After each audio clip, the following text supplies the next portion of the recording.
Oi, Tudo bom? desse lado tá melhor. Nós vamos chegar aqui para te mostrar algumas das relíquias, as coisas que eu mostrei muito pouco, mas que espelham a minha vida durante todos esses anos, tanto na Europa como aqui no Brasil. Aqui são as curiosidades. Quero ver. Aqui começando pelo navio SS Campana, que me trouxe para o Brasil.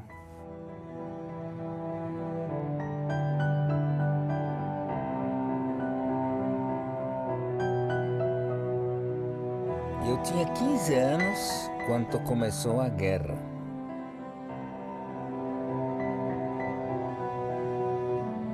Em 1942, eles construíram os campos com crematórios.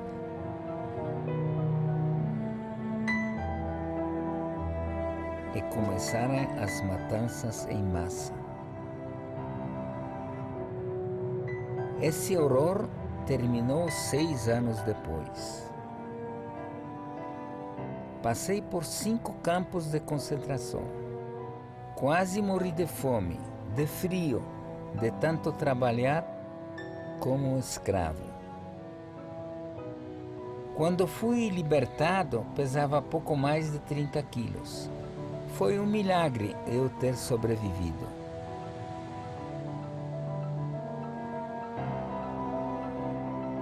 É essa história que eu vou contar para vocês.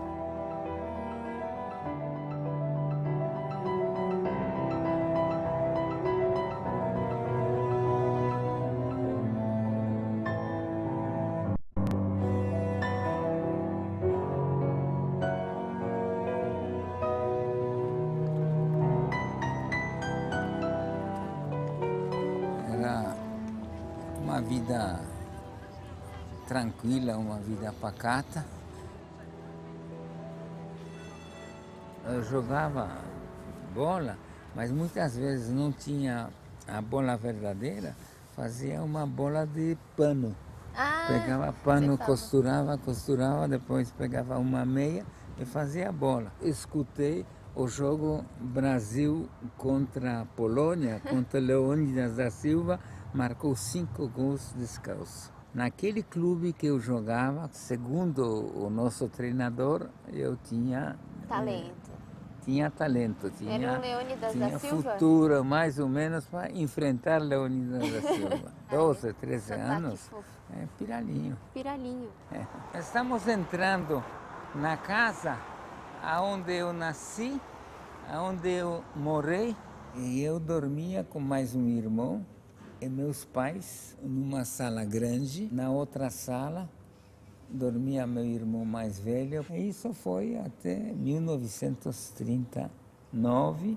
Eles não acreditavam na intenção nazista de extermínio. A sensação de perder tudo quando a guerra começou. A crença efetivamente se dá com as leis restritivas de 1935, as leis raciais, e fundamentalmente com a Kristallnacht, a noite dos cristais, em novembro, de 9 a 10 de novembro de 1938, quando incendeiam sinagogas, cerca de 100 judeus são mortos, as lojas judaicas são dilapidadas e rompem as vitrinas e começam a confinar judeus em campos especiais. Era tão aos poucos que acho que não tem um ponto de rompimento. Posso sintetizar e dizer que os judeus não tinham noção do plano demoníaco do extermínio de seu povo. Não entendia do perigo. Naquela altura não entendia. Sabia que a guerra começou.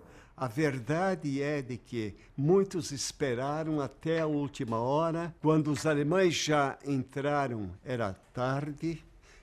E a saída dos judeus tornou-se muito complexa, porque para sair era preciso sair da Polônia, atravessar alguns países da Europa para chegar a algum porto no Mediterrâneo e poder pegar um navio e, além do mais, receber visto. Então, daí a tragédia do judaísmo da Europa Oriental, em especial da Polônia, que concentrava uma população de milhões de judeus. Estranho pensar que aqui em Cracóvia todos os parentes das pessoas que estão enterradas aqui foram assassinadas durante a guerra, que não conseguiram ter a mesma sorte que o Júlio teve, de com 15 anos ter sobrevivido. Isso me faz pensar que se eu tivesse uns 15 anos, quando começou a guerra, que nem ele, eu provavelmente não teria sobrevivido. Acho que todo mundo deve ter assistido a lista de Schindler e deve lembrar do comandante do campo de Plaszów, Armand, que ele construiu o campo em cima de um cemitério. E as lápides foram usadas para fazer a estrada, onde os soldados, os judeus, todo mundo andava em cima. Quando acabou a guerra, eles pegaram os túmulos e trouxeram para cá, para fazer um muro. E aqui tá o que sobrou.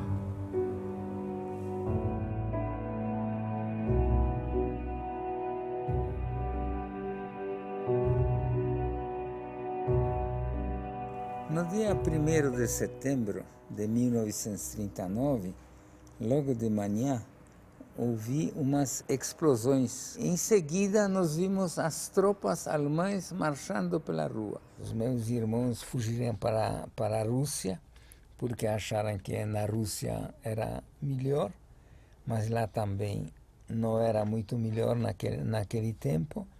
E eu fiquei com meus pais. Tinha que começar com 15 anos a sustentar a família. Tudo que era de prata, nós enterramos aqui porque os alemães mandavam entregar tudo que era ouro e prata, caso contrário, seria punido de morte. Porque se os alemães chegassem e encontrassem isso no nosso cubículo, seríamos todos mortos. Poucas semanas depois, nós fomos obrigados a mudar, a sair de Cracóvia. Eu, evidentemente, fui procurar a prata enterrada. Só que quando eu comecei a mexer na terra, já percebi que não tinha nada. Roubado. Tudo foi roubado.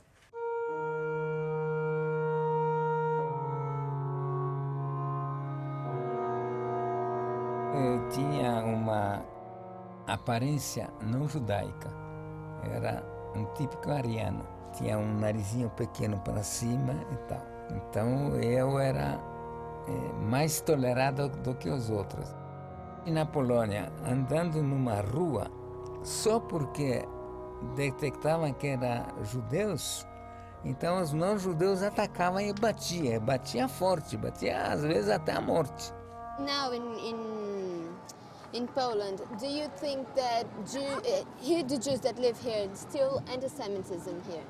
Do you feel that there's still? Yes? Some people, unfortunately, at school. At school? Yeah, there's Young people? many people who... It depends because some people like them very much and they are okay, but there are some people who well, not. hate them. Yes. Do you know why? No. There is a very reason, obvious. because Polish.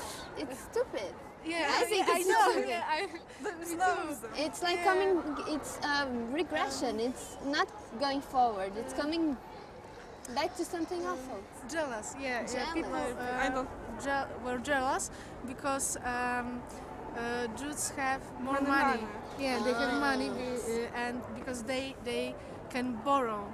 Yeah, But nowadays it doesn't make sense. yes, It's no yes, we know. Are you not anti-Semitism, right? No. Good. Because I'm Jewish. Oh my God!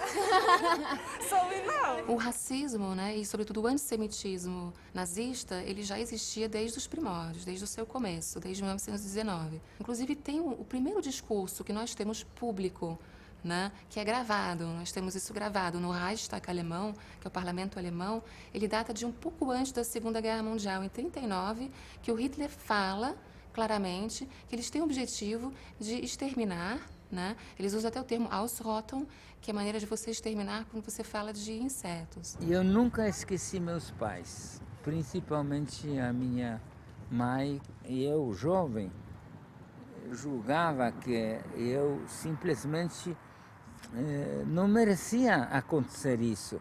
É a mesma coisa com minha mãe. Ela, como uma pessoa boa que ajudava, colaborava com os outros, de repente tolhida de tudo, inclusive dos filhos, de qualquer possibilidade de ter uma vida normal. 3.300.000 judeus que viviam na Polônia, no caso da Polônia, né? 3 milhões foram assassinados durante o Holocausto, o que significa 90% da população. Ou seja, grande parte das famílias elas foram completamente exterminadas.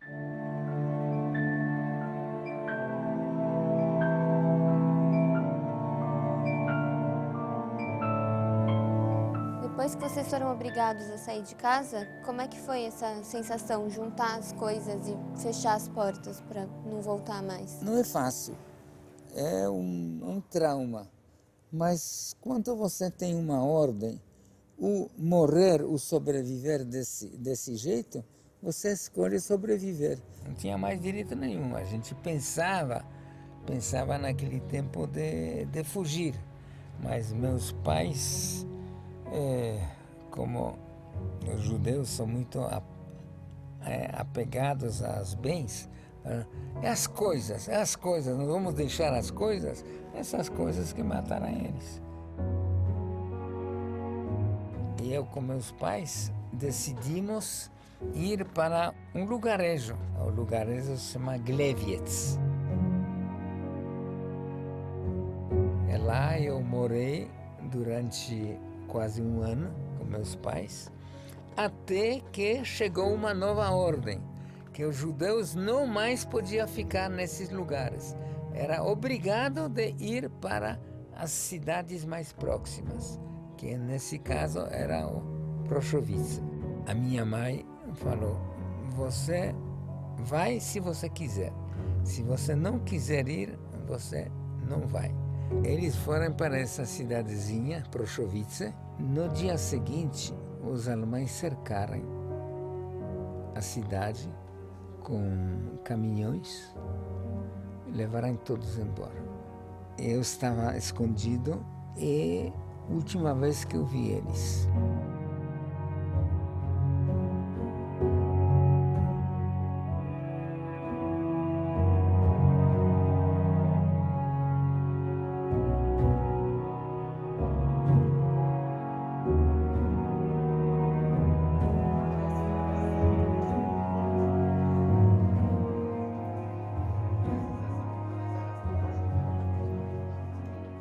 Ja byłem kowalem, ja byłem cieślą, pracowałem na ziemi przy tabaku.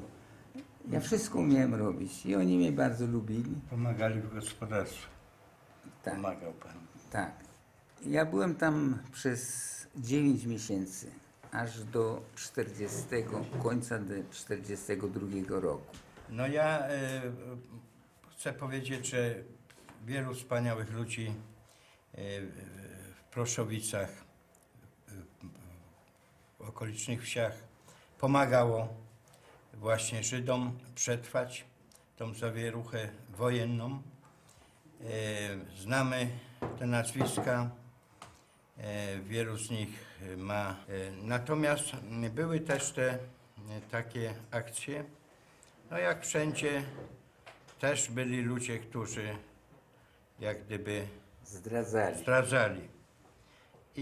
I były te akcje tego typu jak pacyfikacja, jak wywiezienie, rozstrzeliwanie na rynku No bo, no niestety, no i wśród Żydów, i wśród innych narodów Polaków też byli tacy, co po prostu, no, krótko mówiąc, zdradzali.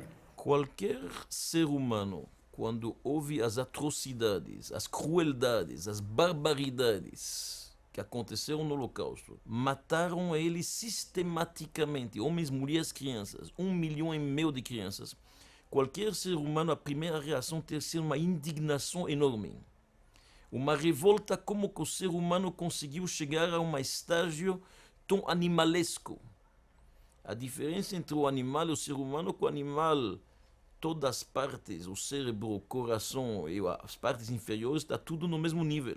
O ser humano é reto. Então o ser humano perdeu o semblante divino. Qualquer ser humano tem que fazer de tudo para jamais isto acontecer de novo. Acho que foram os judeus que mantiveram vivo durante 50 anos esse movimento, certo? 60 anos, 65 anos. Eu acho que é fundamental para a nossa civilização, né? Porque, como eu falo, a Segunda Guerra Mundial foi o momento mais descivilizado, diria, da humanidade, certo?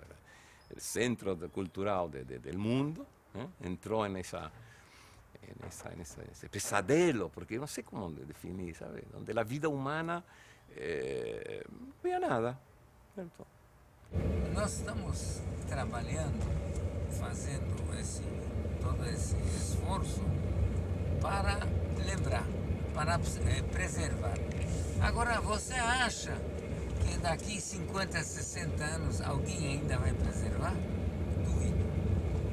Duvido.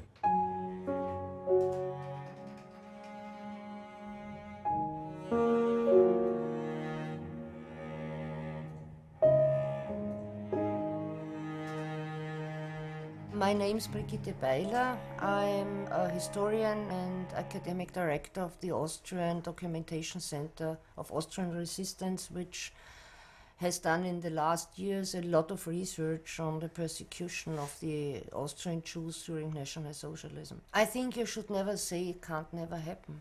If you're now looking at aggressive behavior all over Europe against Jews and other minorities, if you look at the anti-Semitism in a country of the European Union, which is very popular and very open, in Hungary, so I would be careful.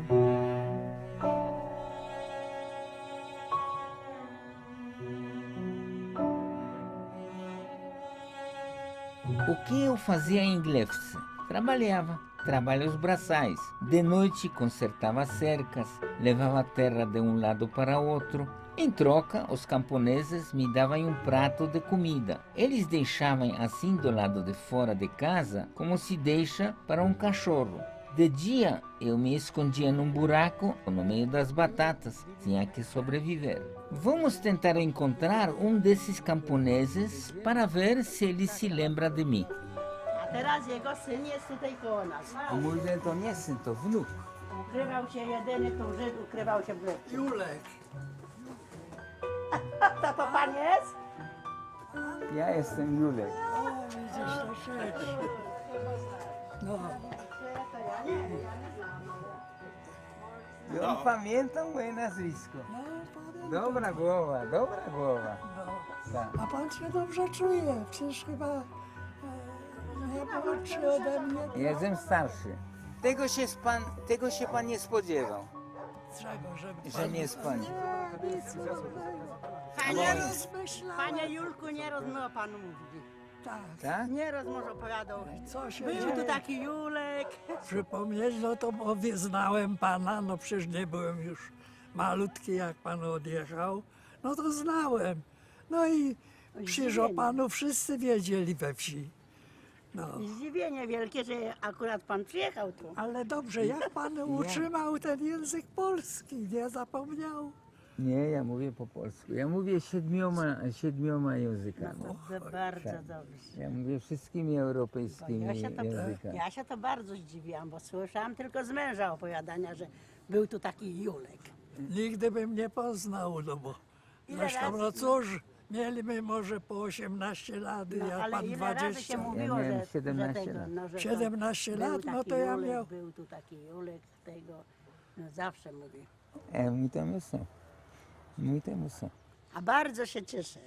Cieszę się, że tu pan był i że Ja jeszcze tak samo się przyjechał, i cieszę. że pan tu jeszcze nie zapomniał i tylko pan przyjechał. Bardzo się cieszę. A jak się czujesz po tylu latach, żeś tu się znalazł, jeszcze znalazł takiego, co cię zna. To jest szalona emocja. Tego ja się nie spodziewałem i nie spodziewałem się spotkać kogoś, który pamięta moje nazwisko i opowiedział, że między nimi i innymi sąsiadami, że wtedy wszyscy wiedzieli, że ja tu się ukrywałem jako Wszyscy Żyd. wiedzieli, no ale przecież Ale to nikt był nie był sekret. zdrajcą, że pana, bo jakby zdradzili, no to by pan poszedł. Naturalnie. Ale wie pan co? Jak byłam taką, bo to słychać może, to nie będę mówić. Może pani mówić. Mogę?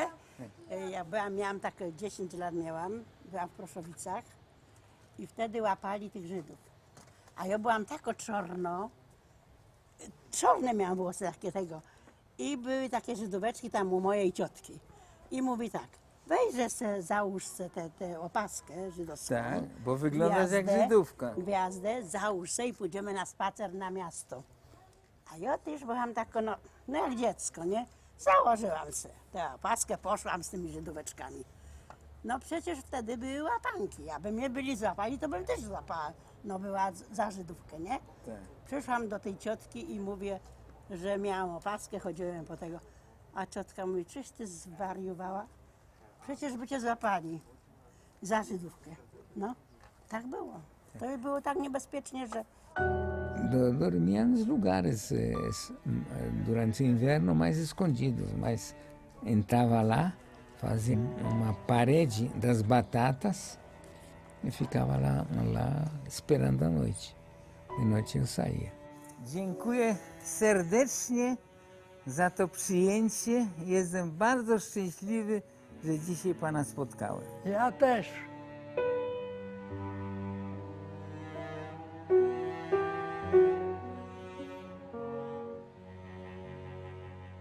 Agora, quando meu irmão chegou, o irmão do meio que voltou da Rússia, porque achava que do lado alemão era melhor do que do lado russo. Tinha um pouco de dinheiro, ele sabia onde nós estávamos.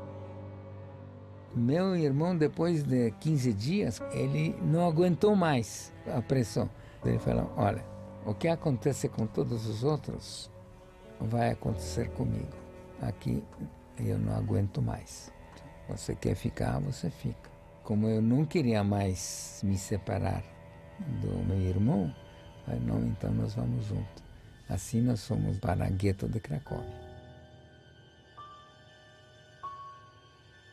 O objetivo dos guetos, da formação dos guetos, era torná-los vulneráveis, ou seja, antes de colocá-los nos guetos, no caso da Polônia, né, expropriá-los, ou seja, que eles fossem para os guetos com as menores condições possíveis de sobrevivência, né, ficassem vulneráveis, fossem cercados e que a própria população do país os vissem como seres diferentes, para que a política que começaria a ser implementada de exclusão, né, expropriação e perseguição, além de humilhação, né, ela fosse mais efetiva. Entramos lá dia 3 de março, no dia 13 foi a liquidação do gueto.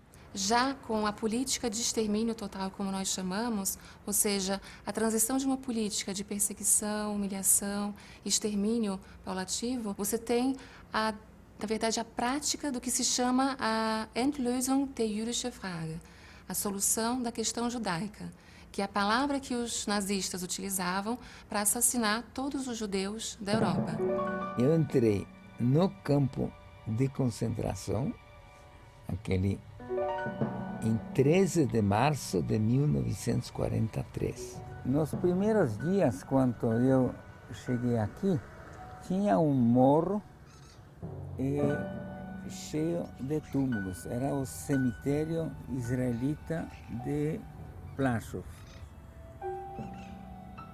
Os prisioneiros estavam quebrando e usando essas pedras para fazer passagem às estradas. Tinha ainda poucas barracas. Como é que era dentro do barracão? Mais simples possível. Era de madeira, 3 andares de beliches, não tinha água corrente. Isso aqui tinha uma latrina. E como é que era essa sensação de estar aqui dentro, preso, e saber que a cidade está a 1 quilômetro daqui? Os alemães não deixavam muito pensar, eles mandavam obedecer. Eu sempre me sentia inocente porque eu não cometi nenhum crime. Eu tinha 16 anos e sabia que estava preso. A única sensação que a gente tinha é que nós somos presos como bandidos, mas os verdadeiros bandidos são aqueles que estão nos prendendo. Por que o Holocausto foi um trauma extremo? Tem uma coisa que as pessoas nunca pensam, que é a seguinte: você está numa situação de violência, você está sendo assaltado. Você sabe que alguém vai te ajudar, que a polícia vai chegar, que o ladrão vai embora. Você passa por um terremoto, você sabe que uma hora vai chegar ajuda. A sua casa está pegando fogo, você sabe que vai chegar o corpo de bombeiros. No caso do Holocausto, eles sabiam que ninguém ia ajudar em hipótese alguma. Mas vocês todos acreditavam que ia acabar, que todo mundo ia conseguir se salvar? Bom, não sei se todos acreditavam. Eu estava acreditando porque era ainda relativamente forte, jovem, e queria viver. E queria, antes de mais nada, ver a derrota desses bandidos.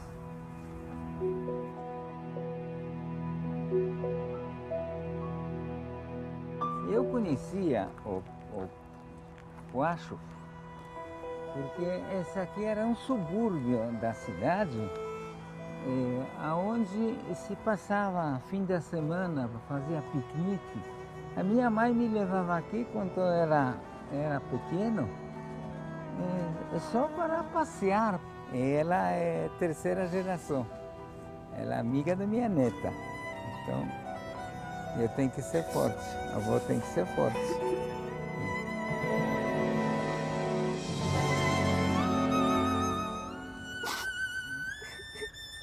Eu fiquei aqui 9 meses, sobrevivendo, embora sempre ameaçado. O chefe do campo, o Amon Get, era um sádico de raras proporções, vi coisas horríveis, inimagináveis. Amon Goeth, the commander of Plaszow, was even an illegal National Socialist. He became National Socialist already in the 1930s, long before the German occupation. Amon Goeth é um monstro, não é um ser humano, porque o que ele gostava de fazer, treinar os cachorros, e falando a palavra Jude, que em alemão é judeu, os cachorros atacavam os prisioneiros, muitas vezes até a morte.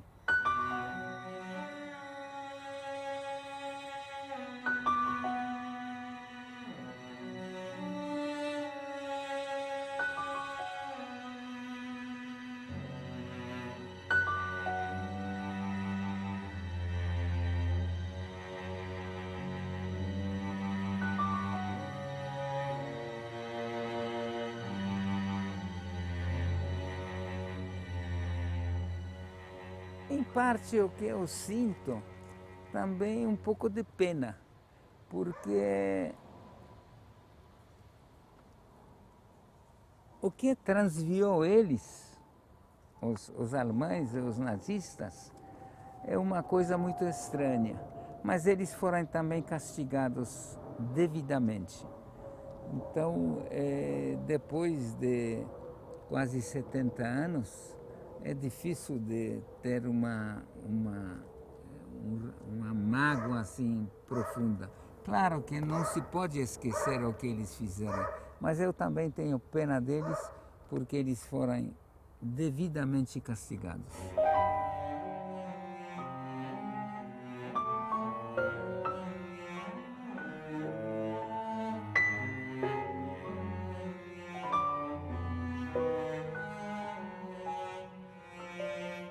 Tinha mulher no campo, não tinha? Tinha mulheres que as barracas eram separadas por um arame farpado, porém as pessoas se arriscavam. Mas e como é que era? Você procurou alguma mulher? Não, eu fiz uma promessa, eu tinha 17 anos. Eu fiz uma promessa para mim, não para as mulheres, que eu não procuraria nenhuma mulher até fim da guerra, o que realmente aconteceu. Co pan by mógł opowiedzieć o tym obozie? Co pan wie? Pan ma 63 lata, to znaczy, kiedy to wszystko się stało, kiedy tu był obóz, pan jeszcze się wtedy nie urodził. Ale później, co pan może opowiedzieć? No ja co mogę? Tylko tyle, co z historii, z przekazów od rodziców, od mojego ojca, od znajomych. Ja co prawda nie jestem krakowianinem z rodu, tylko przyjechałem tu na studia, skończyłem studia, poznałem żonę i zostałem. No i teraz w ramach wolnego czasu właśnie chodzę tutaj po tym cmentarzu, bo tak można to nazwać. To jest wielki cmentarz przede wszystkim narodu żydowskiego, ale to całej ludzkości można powiedzieć. Wielka historia, trochę zapomniana, trochę zaniedbana. No trzeba by się zastanowić, co zrobić i kto ma zrobić przede wszystkim to, żeby to zostało dla pokoleń, dla przestrogi, żeby takie coś się już nie powtórzyło. Chodź. Silnie, hop. Dobre. Jeszcze raz. Se você assiste onde os homens pegam as crianças pelas pernas e estouram os miolos contra muro, te vem a pergunta: Deus, onde você está? É Deus. Por que você permite isso?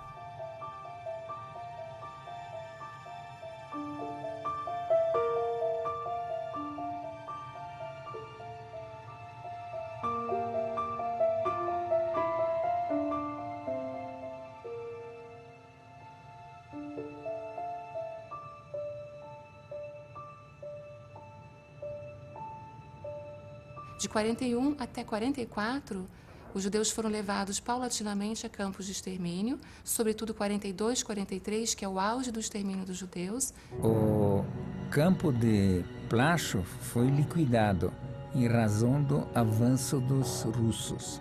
Nós fomos evacuados para Auschwitz, num trem de carga. Em cada vagão tinha 120, 130 pessoas e fazendo todas as necessidades lá dentro mesmo. Pessoas morriam no caminho. Coisa mais terrível que existe. Não por, sei lá, não é porque eu sou judia, isso é ruim para qualquer pessoa. É o pior da humanidade em um lugar só.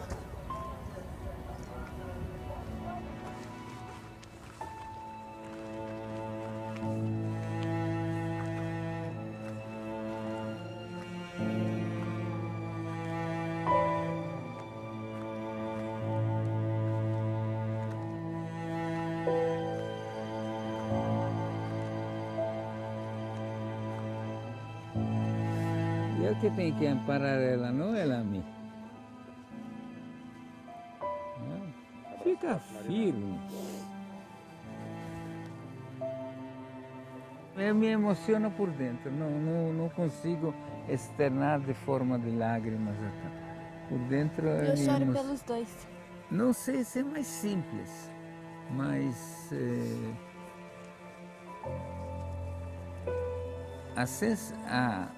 a importância de sobrevivência num ser humano é tão importante, é tão forte, que deixa para trás os momentos ruins e tenta viver os momentos atuais e tenta ter na vida os momentos melhores daquele que passou. Senão vai ficar amargurado a vida toda. Tem que partir para frente. A posição dos judeus perante o Holocausto é de uma aflição enorme, é de uma tristeza, é de uma tragédia. Fomos amputados 1/3 do corpo. O corpo judeu, que era 18 milhões de judeus antes da guerra, sobrou 12. Então é uma gritaria, é uma choradeira, é uma tristeza, uma aflição, mas também, do outro lado, somos um povo que olha para frente. A gente não vive apenas de passado, nós sabemos ir para frente. Já tivemos na nossa história várias tragédias, nunca como o Holocausto, mas a gente continua.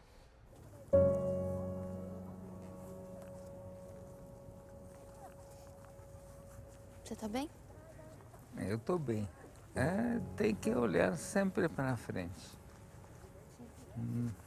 Sempre Nunca pra podemos frente. voltar para trás, não é isso atrás, que você só fala? se tiver coisa boa atrás. Mas como atrás geralmente não é, então tem que olhar para frente. Os judeus que chegam aos campos de extermínio, primeiro eles chegam depois de semanas nos trens, a grande maioria são trens de gado. Ou seja, muitos já falecem, eles estão sem alimentos, sem água e sem banheiros, nas piores condições.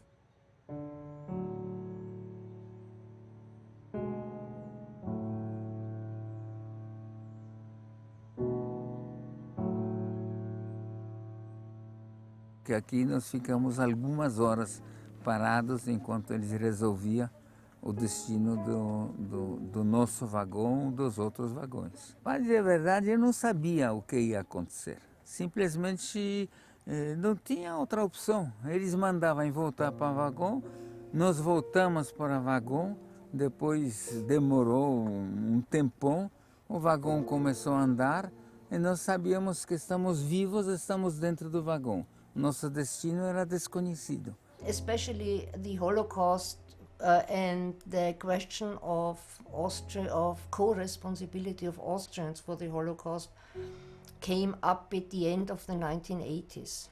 And the only site of a former camp who was conserved was Mauthausen itself.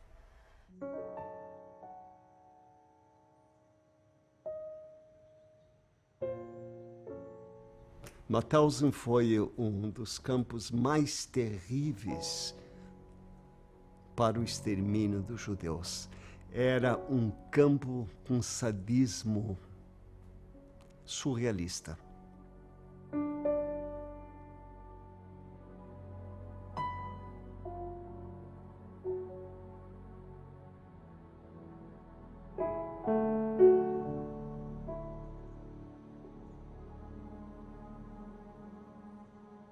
There were a lot of Jews from the Netherlands deported to Mauthausen. It was not mainly, it was a camp with the worst conditions of all concentration camps, but it was not an extermination camp.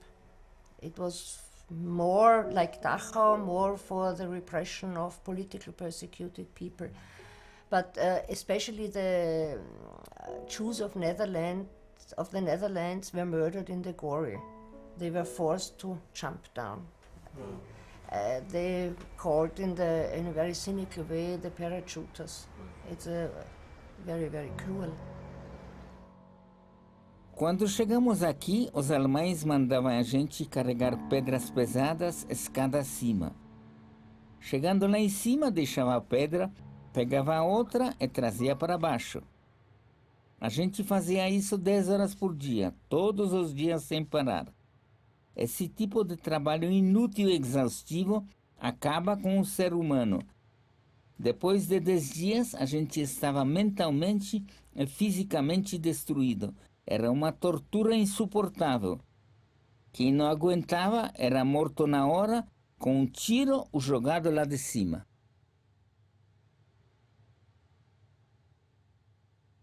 Mauthausen was built in the summer of 38 because they wanted to use the quarry nearby, the stones for large buildings. And that was the reason Mauthausen was built at that place.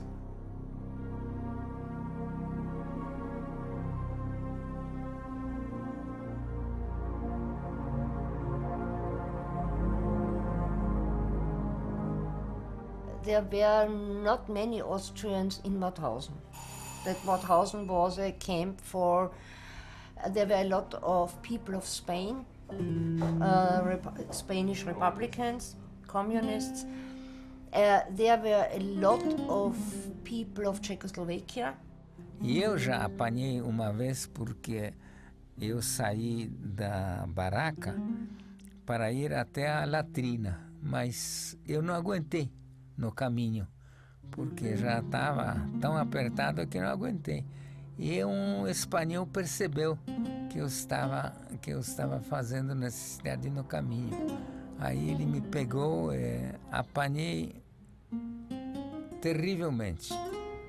Bateu, não sei, não me matou, mas apanhei muito.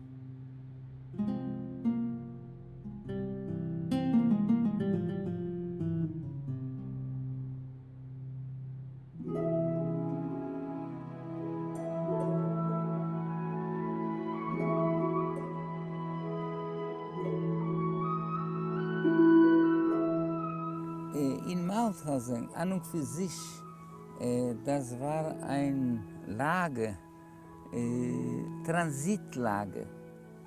Wir sind geblieben hier 10 Tage. Wir sind gekommen aus Plaszow, Krakau.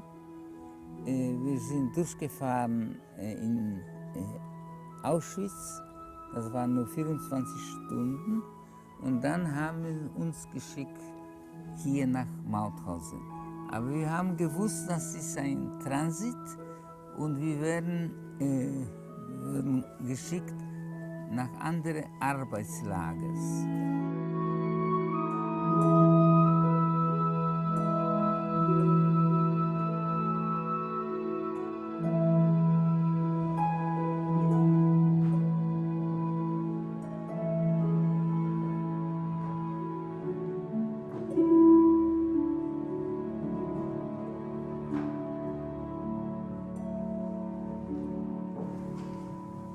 Me lembro daquele tempo, olhando assim no horizonte, olhando sempre além dos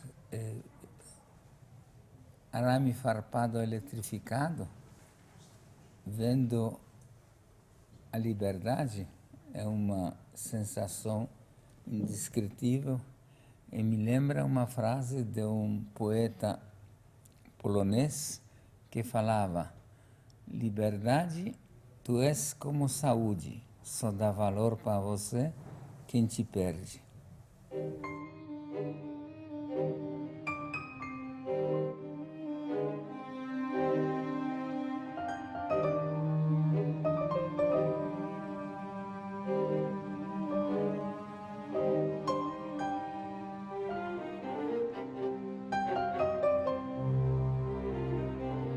Nós ficamos em Mauthausen 10 dias. Também era uma segregação para saber aonde nós seríamos remetidos. Porque tinha campos piores, tinha campos melhores. Todos eram campos de trabalho. Mas nós fomos então remetidos para Meuc.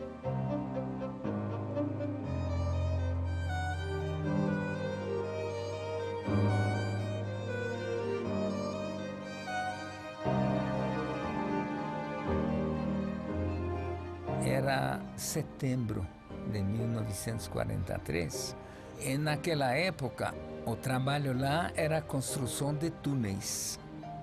Os túneis aonde os alemães pretendiam fabricar se chamava a bomba V2. Lembro de todos aqueles que trabalhavam comigo. É um sentimento pesado. Era mais ou menos aqui que era aqui já era em abertura de túnel.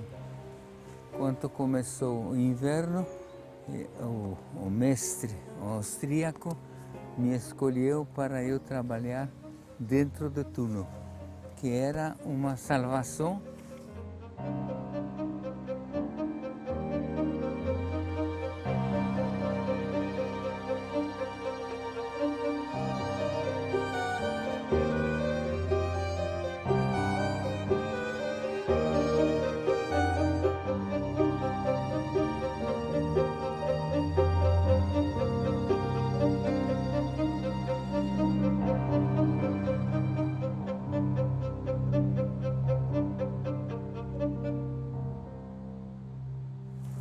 Esse é o crematório? Für den Film. Ja. Ich bin Gärtner, Julian Gärtner. Ich habe gearbeitet hier in Melk Ja. in 1944 und ich weiß, dass Sie arbeiten hier und alles ist unter Kontrolle Ihre gewesen. Kontrolle. Ja. Ja. Hier war Schlaflager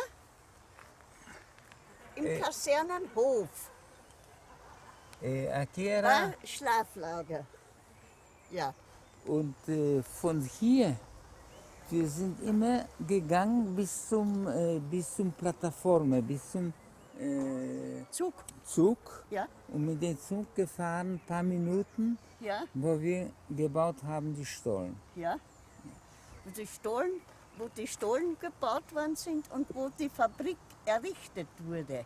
Ja, die wollten machen da eine Fabrik Ja, ja. W2. Ja, sie wollten ja, geplant wäre es gewesen für 50.000 Häftlinge. Für 50.000 Arbeiter. Wo sollte wäre sein, so 50.000? in den Stollen hinein. Die Leute, die hier gewohnt haben die gewusst, was passiert hier drinnen? Nicht gewusst. Es hat aber jeder was Schreckliches geahnt. Also befürchtet. Aber sie haben es ja nicht sagen traut. Hat ja keiner was sprechen dürfen. Wenn Sie das gekommen zu Ihnen gewusst, dass hier war ein Konzentrationslager? Nein, Konzentrationslager hat keiner was gewusst. Keiner. Es war Arbeitslager. Provavelmente eles vão dizer que não sabiam, mas aí eu ouvi falar, um alemão me falou, em 1975, ele falou para mim, você acha possível aqueles vizinhos verem chegar dia e noite trens cheios de gente, saírem vazios e aquela chaminé soltando cinza dia e noite? Não precisava ser muito gênio para descobrir o que estava acontecendo. Was haben Sie persönlich, sentimentalisch, was haben Sie gefunden von dem, was Sie gesehen die haben? Baracken sind die abgetragen worden, Brennholz gemacht und so ist alles aufgelöst und war ja dann die... Ja, aber was haben Sie innerlich, was haben Sie geglaubt, Ja. was haben Sie... Schreckliches. I don't think that Austria tries to erase the memory, but it's true that it took quite a long time, and when I say that, I think of decades until Austria started to remember, especially the Holocaust, in a more intense way. That's right. Eu acho que o dia de hoje é bem pesado. Com as descobertas dos túneis, depois aqui que vamos, é um dia muito pesado. Mas nós temos que ir para frente, não vamos para trás. Eu acho muito estranho ter cidade, casa do lado. Eu acho que a Hier Frau Black... waren ja keine Häuser. War ja nichts gebaut. Kein Haus. Kaserne und nichts. o que eu tinha falado lá nos túneis, que também aqui não tinha nada, tudo isso é recente.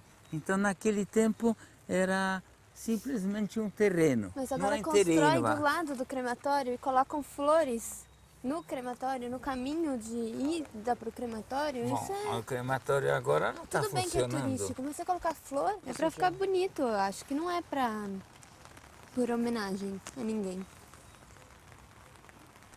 In the aftermath of World War II and the National Socialist regime, Austria herself regarded herself as a victim of National Socialism because of the occupation in 1938. And the only group of persecuted victims who was honored a little bit were the former resistance fighters. It took quite a long time, even after the war, until the surviving Jews were accepted as victims and got help by the state. Sei lá, eu tô sentindo que os austríacos não sei, falta de preservação. Como fala vamos? Let's go. Não, em alemão. Wir müssen gehen. Gehen. Gehen. Hier, dieser Rauchfang ist als erstes nur 2 Stufen, 2 Teile. Dann der Rauch in die Stadt hineingefallen, dann haben sie es hochgezogen.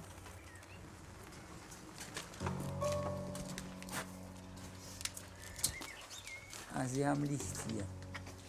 Ja, wir haben.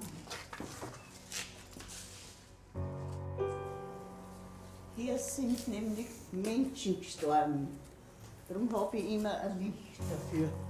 Aqui são pessoas que morreram e é por causa disso que ela mantém as velas acesas. Isso é muito pesado. Aqui tem um polonês, morreu em Mełk, 29 de 12 de 44. Em setembro foi pego na Polônia e 29 de dezembro morreu aqui. Eu estava aqui. É que eles só foram obrigados a trabalhar fora dos túneis. É o inverno que matou eles. Der Mann fragt, warum arbeiten Sie hier? Warum? Ja, warum? Der Mensch muss von was leben. Ah, Sie sind Angestellte von... Nein, angestellt nicht. Ich arbeite fast umsonst. Ich krieg nur Trinkgeld. Sie kriegt ja gar niemand. Ich möchte gern aufhören, weil ich halt doch schon alt bin. 78 Jahre, ne, ist schon genug. Ja. Ich mache diese Arbeit mache ich 35 Jahre. Eu não sei se eu estava assim, mais ou menos. Muito mais não. Aqui é recolhimento dos mortos para crematório.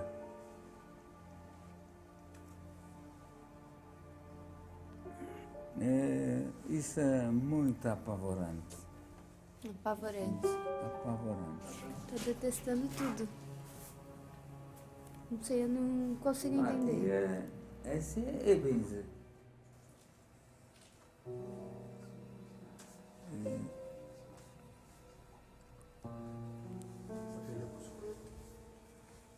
Não, isso já é tirado depois da fim da guerra. Essas foram as tábuas, que era o meu trabalho de acertar essas tábuas para não ter distância. Você não ficou louco tendo que fazer todo dia a mesma coisa, 7 dias por semana, o tempo inteiro? O que você ficava pensando para não enlouquecer? Eu acho que era mais fácil enlouquecer do que não enlouquecer. E o lado físico era tão catastrófico que, não sei se você sabe, mas depois que libertaram Auschwitz, nos dias seguintes da libertação, 50% de todos os libertados morreram por causa de doença e desnutrição. Então foi um trauma extremo que nunca tinha acontecido antes. É uma lembrança de tempos que acho que para pior inimigo eu não posso desejar, porque é desumano. O que eles fizeram isso simplesmente não cabe na mente de uma pessoa normal.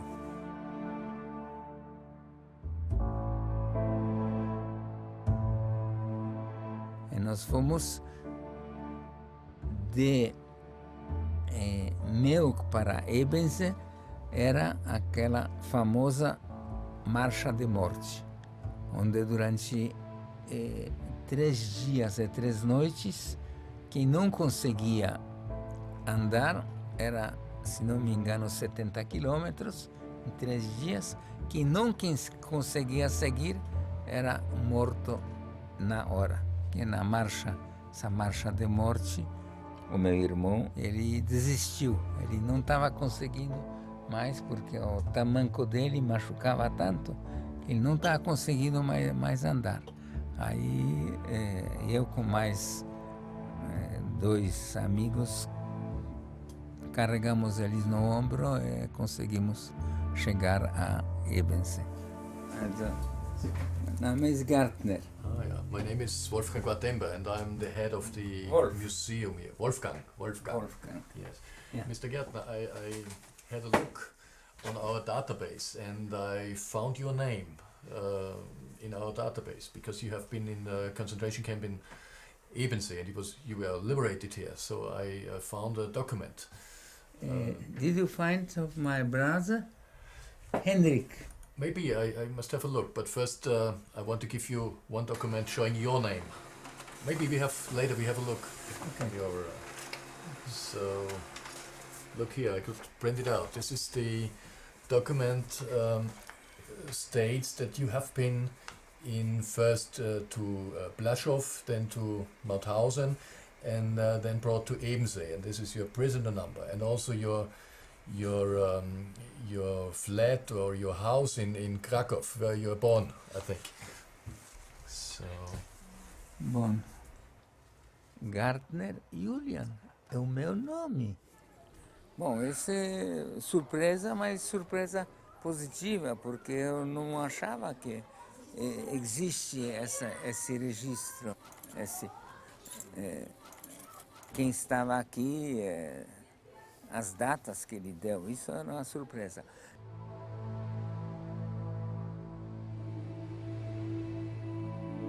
Ebense está rodeado de montanhas. E dessas montanhas, dentro dos túneis, saía água. Então, os prisioneiros que estavam fazendo esse trabalho, praticamente sem sapato, sem roupa, ficavam no inverno dentro da água.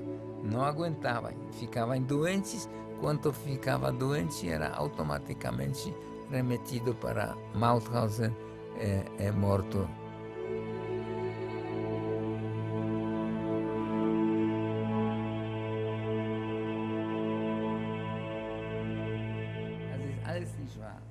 Fiquei muito emocionado de encontrar esses estudantes austríacos, e eles também. Acho que nunca pensaram em encontrar algum sobrevivente aqui.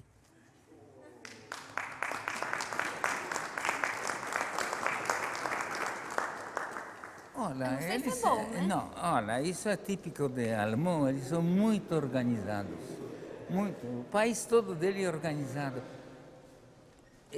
Tanto para o bem como para o mal, mas esse mal deles, lamentavelmente, Passou aconteceu. Se não tivesse nascido Hitler, podia ter passado séculos tal, sem isso acontecer. Bom, eu estava mais ou menos nessas condições. Nossa. Você vê que ele não tinha mais carne nos ossos. Era apenas osso. Bom, o que eles queriam mesmo é que as pessoas trabalhem até morrer. Isso que eles queriam, porque eles já tinham fila de outros transportes para jogar aqui mais e mais e mais. Para eles, morte era um lugar vazio o lugar abriu a vaga para próximo. Agora, isso aqui já é um morto. Maio 45. Ele sobreviveu praticamente até o fim. Acumulava no canto como se acumula o lixo. Em Ebeze, que eu encontrei as pessoas que, quando recebiam o pedaço, 1/8 de pão, botavam na boca, os outros chegavam, tiravam dentro da boca e engoliam. Às vezes, um pouco de sopa caía fora, caía no chão. Os prisioneiros se jogavam no chão, lambendo o chão, para obter um pouquinho de alimento. Eu não sei se eu não estou aqui no meio deles, mas meu estado era mais ou menos como esses jovens.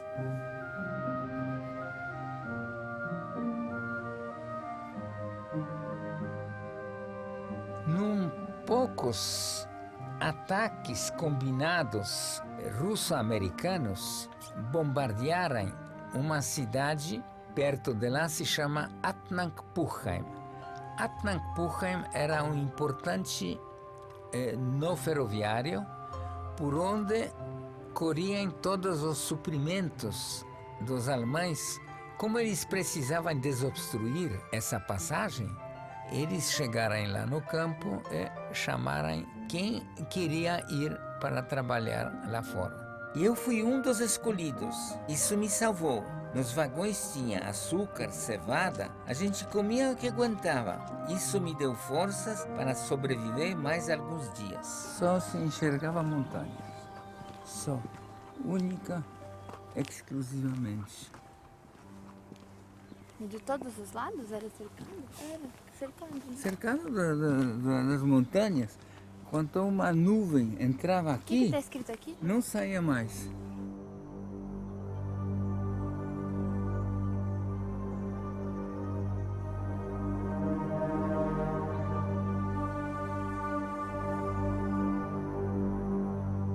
Então, você falou que era um campo de extermínio.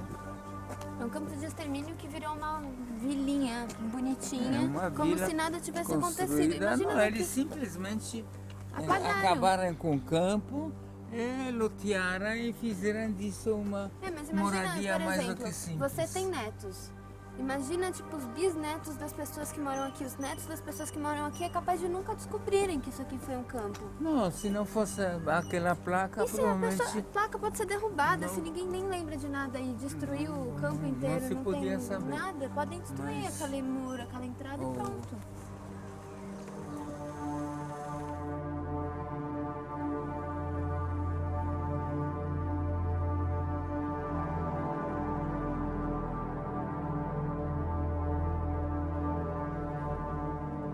Ela diz que eles sabem, eles falam entre eles, mas para eles isso aqui pertence ao passado. Shalom Aleichem. Shalom Aleichem und Ela vai cantar Shalom Aleichem? Canta junto. Ah, eu vou chutar essa mulher. Vai lá, Marina, canta. Marina, canta. Fala palavras. Das ist auf Deutsch übersetzt. Wir geben der Welt den Frieden. Está traduzido para alemão que nós damos para o mundo a paz. Nós procuramos para o mundo a paz. Que bonito falar isso aqui, né? Sim. Wie heißt das erste? Se você cantar junto.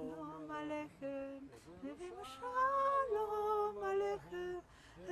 Shalom Aleichem, Evenu Shalom, Shalom, Shalom Aleichem. Shalom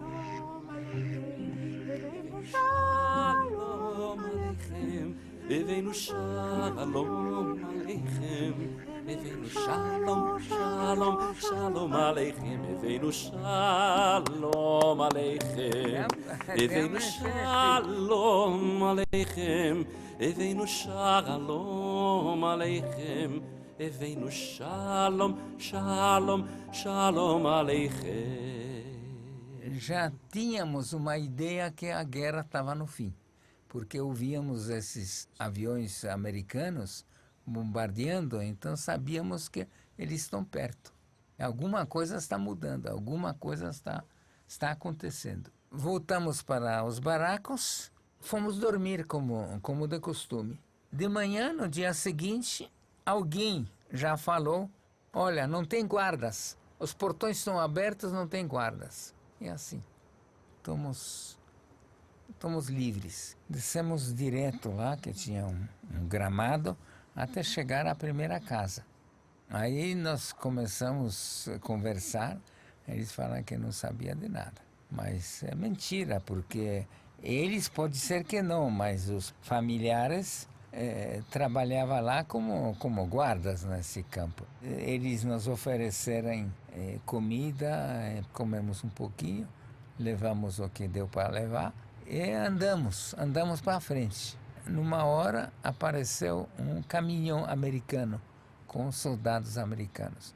Convidaram para subir no carro e nos levaram para Salzburg, que era a cidade mais perto. A primeira opção era ficar aqui por mais algum tempo. Eles deram comida, eles deram roupas, deram algum dinheiro. Segunda opção, voltar para a Polônia. Como eu já sabia que meus pais eram mortos, de família tinha poucas pessoas que sobreviveram, essa opção para mim não era adequada. E a terceira opção, ir para a Itália, pois a Itália foi derrotada, dominada pelos americanos, e eles podiam fazer o que bem entendiam na Itália.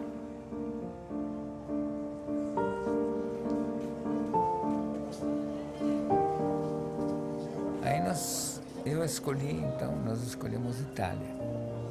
Aí fomos até Roma.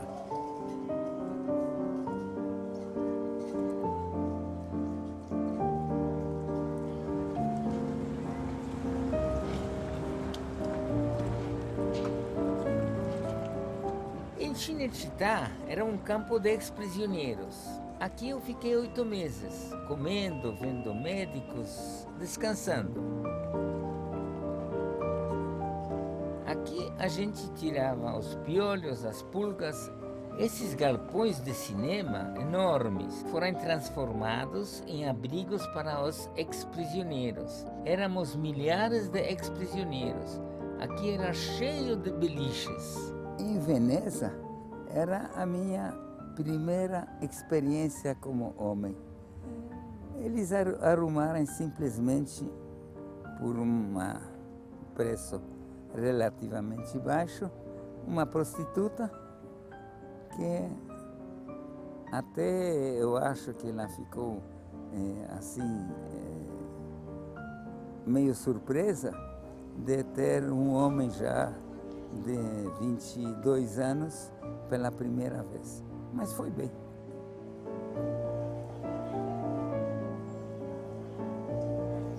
Quem saía daqui já saía aliviado, esperando a próxima fase. Santa Maria ao Banho tornou-se um centro de concentração de refugiados, no sentido de que aqueles que só sobraram da Segunda Guerra Mundial e vagavam pela Europa para terem um lugar onde pudessem se abrigar antes de decidirem o seu destino final. A Santa Maria del Banho era como um trampolim para mim, para esquecer o passado tenebroso e vislumbrar um futuro que estava chegando. A Santa Maria? Não, eu não. Io non Salzburgo, no. Io a Salzburgo, noi siamo rimasti 10 giorni in Roma nel Cinecittà che già abbiamo, Sì, c'era... Sì, già abbiamo filmato là, tutto cambiato, non c'è niente da vedere con quello là. Anche qui è cambiato. Però adesso È vediamo. tutto strano, completamente. Qui non c'era niente. Questa qui è la mia cognata. E stava a Salisburgo. Sì? Anche, sì. Lei Questa con la mia cognata, Ala, erano come due sorelle, mio fratello. Una cittadina che tra il 1943 e il 1947 ha ospitato un importante campo di accoglienza di profughi, molti dei quali provenivano dai campi di concentramento nazisti. Questo è mio fratello.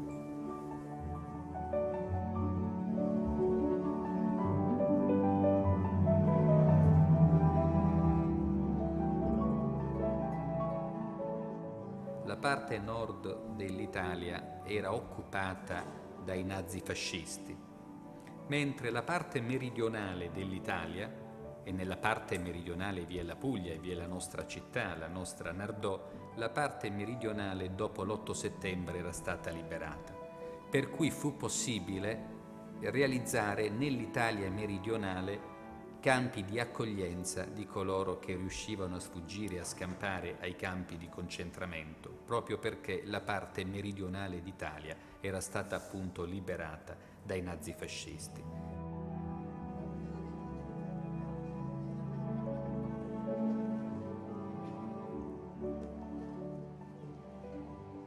Lei ce l'ha una cifra? Quanti ebrei sono venuti dopo la guerra e passati? Sono diverse migliaia, vi sono delle stime, vi sono degli studi che sono stati compiuti, sono sicuramente diverse migliaia. Il campo ha terminato la sua attività intorno al 1947. Onde é que você morava aqui, Ju? No, eu morava lá do outro lado, na segunda rua. Essa rua? Essa rua. Mais esse lado. Número não me lembro. Essa casa nunca foi fotografada. Não tenho fotografia da casa. Essa última aqui.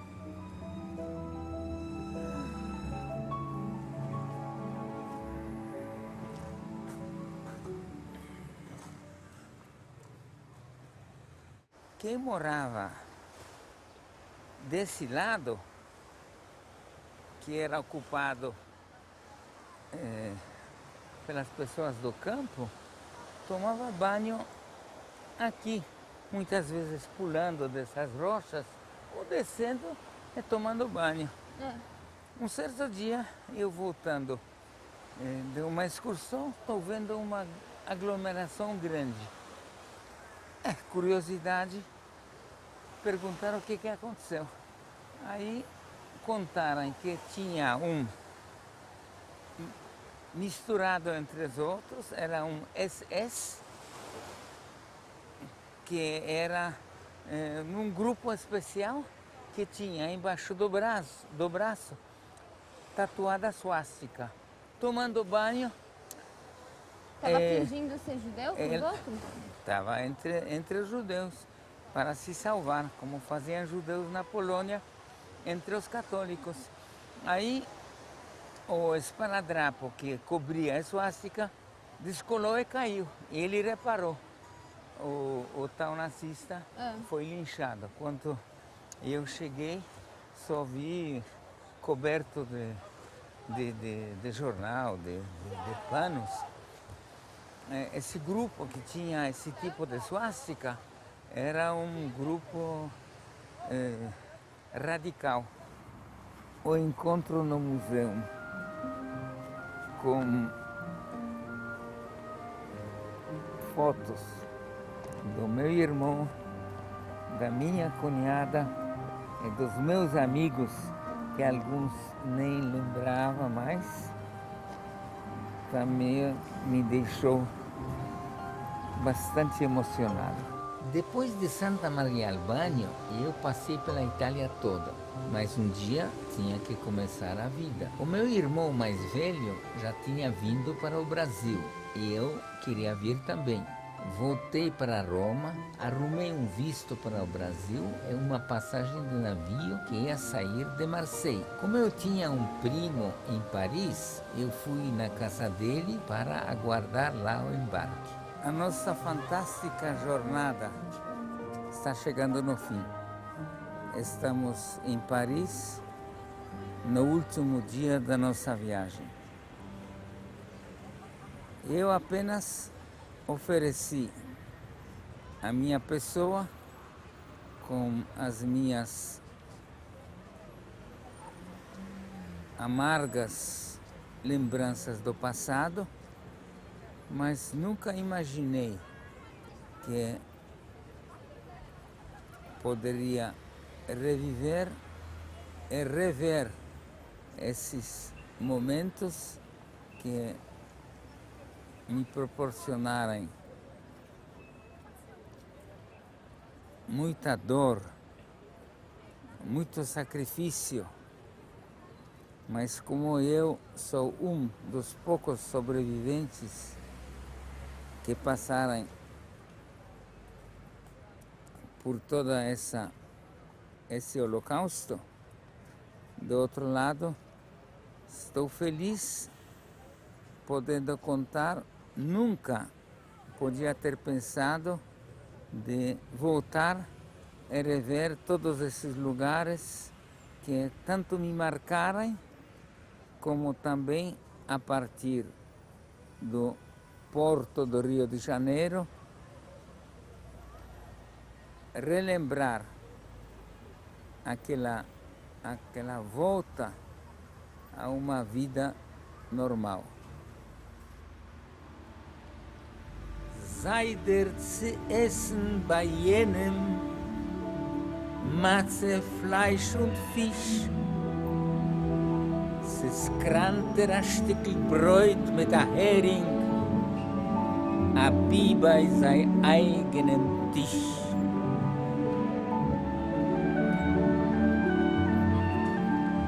Durante o Holocausto, eu perdi meu pai e minha mãe, assassinados pelos nazistas.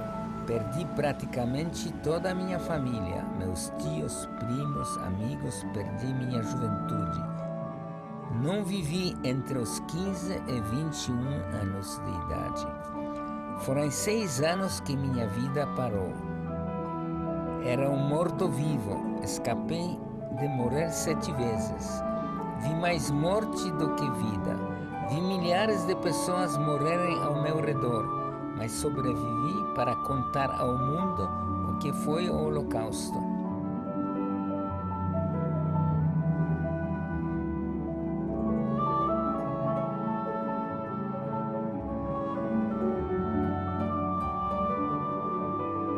Depois da guerra, cheguei a São Paulo. O Brasil é o meu país. Hoje sou brasileiro. Comecei a trabalhar como vendedor. Depois abri minha própria empresa e fui tocando a vida. Casei com uma judia italiana que também sobreviveu ao Holocausto. Tive 2 filhos, Paulo e Sandra, e cada um deles tem um casal, portanto tenho 4 netos. Atualmente jogo tênis 3 vezes por semana no Clube Hebraica com meus amigos. Não guardo ódio de ninguém, mas não esqueço o que aconteceu. Eu faço questão de contar. Espero que o mundo aprenda e que isso nunca mais se repita. Essa é a minha história. Sobrevivi ao Holocausto.